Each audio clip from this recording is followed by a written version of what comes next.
বলিউডের নবাব সাইফ আলী খান নিজ বাড়িতে হামলার শিকার হয়েছেন। এখন তিনি কেমন আছেন? কবে ছাড়া পাচ্ছে সাইফ আলী খান? সেই সাথে সাইফের চিকিৎসায় খরচ কত হলো? চমকে উঠবেন আপনিও, তাই ভিডিওটি শেষ পর্যন্ত দেখার অনুরোধ রইল।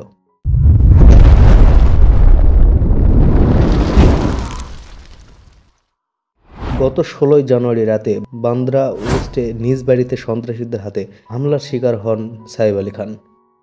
দুর্বৃত্তরা তার শরীরের মোট 6টি আঘাত করে, যার মধ্যে 2টি আঘাত বেশ গভীর। এর মধ্যে একটি আঘাত মেরুদণ্ডের কাছে। ঘটনার পরপরই রাতেই তাকে মুম্বাইয়ের একটি দামি বেসরকারি হাসপাতাল নীলাবতীতে নিয়ে যাওয়া হয়।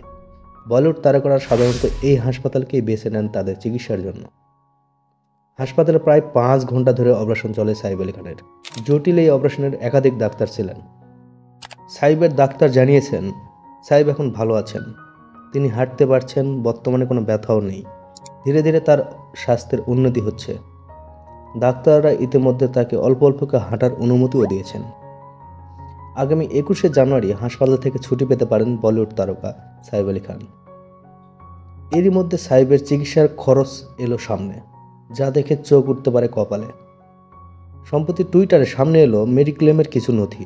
ফাঁস হওয়া সেই নথিতে প্রকাশ হয় যে এ পর্যন্ত সাইফ আলী খানের চিকিৎসার খরচ হয়েছে 35,98,700 টাকা, যা বিশাল একটি অ্যামাউন্ট। তবে বিমা কোম্পানি দিচ্ছে 25 লক্ষ টাকা। এই ঘটনাটির প্রায় 72 ঘন্টা পার হলেও পুলিশ এখনও পর্যন্ত কাউকে ধরতে পারেনি। তবে দুষ্কৃতীর নতুন 2টি ছবি প্রকাশ হলো এবার।